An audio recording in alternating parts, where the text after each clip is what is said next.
Assalamu alaikum warahmatullahi wabarakatuh. Alhamdulillah wathanau lillah wassalatu wassalamu ala rasulillah wa ala alihi wa ashabihi wa mawalah, amma ba'd.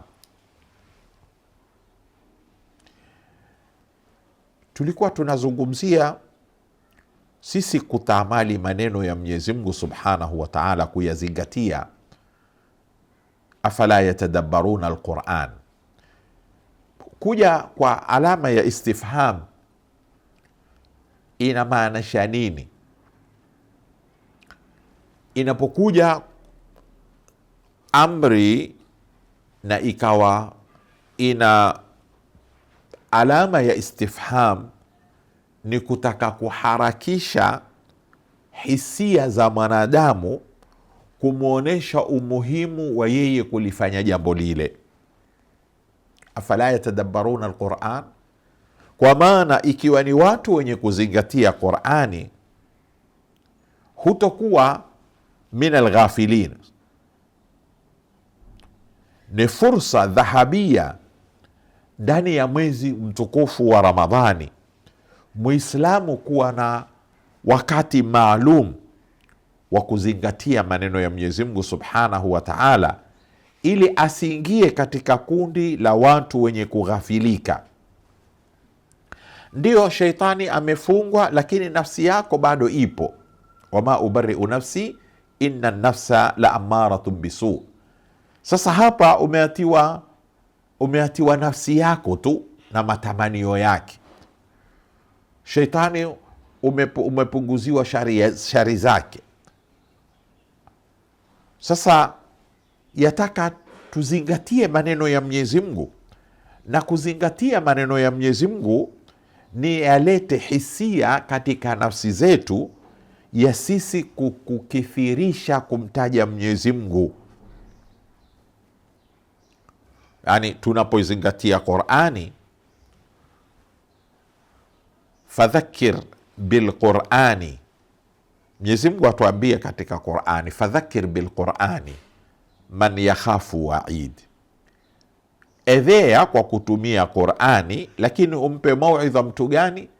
Man yakhafu wa'id, yule ambaye ana hofu ya siku ya hisabu, mwenye hofu na zile adhabu alizitaja Mwenyezi Mungu subhanahu wa ta'ala, kuanza kule kutoka katika ulimwengu kwenye kabri na kwenye hashri, na kisha kwenda katika nari jahannam, waliyadhu billah.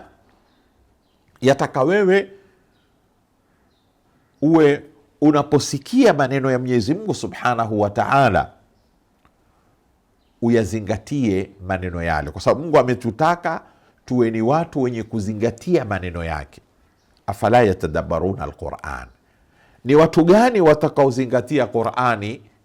Ni wale man yakhafu wa'id, wale watu ambao waogopa siku ya hisabu, siku ya malipo.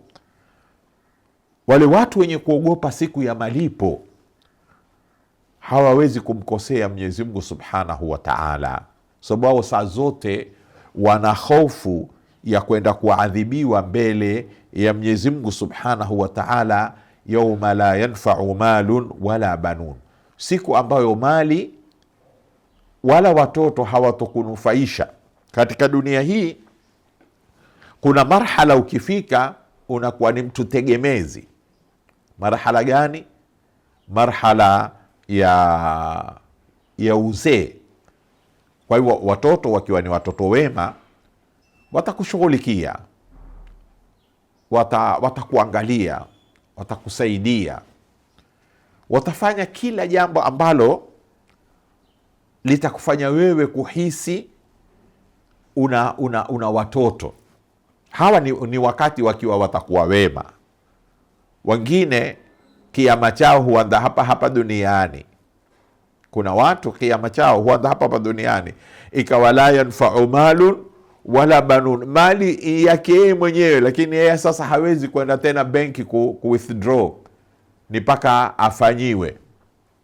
Wala banun, na watoto wenyewe wakawa ni hawa wa .com ambao hawataki kujua. Sasa wengine huanza kiama chao hapa hapa katika dunia. Nasalullah salama. Mwenyezi Mungu atujalie, awafanye watoto wetu wawe ni dhurriyatu saliha, wawe ni watoto wema wenye kujali wazazi wao na kuwaangalia na kuwawekea kila ambalo ni zuri lenye kuwapa mwisho mwema katika dunia hii. Wassalamu alaikum warahmatullahi wabarakatuh.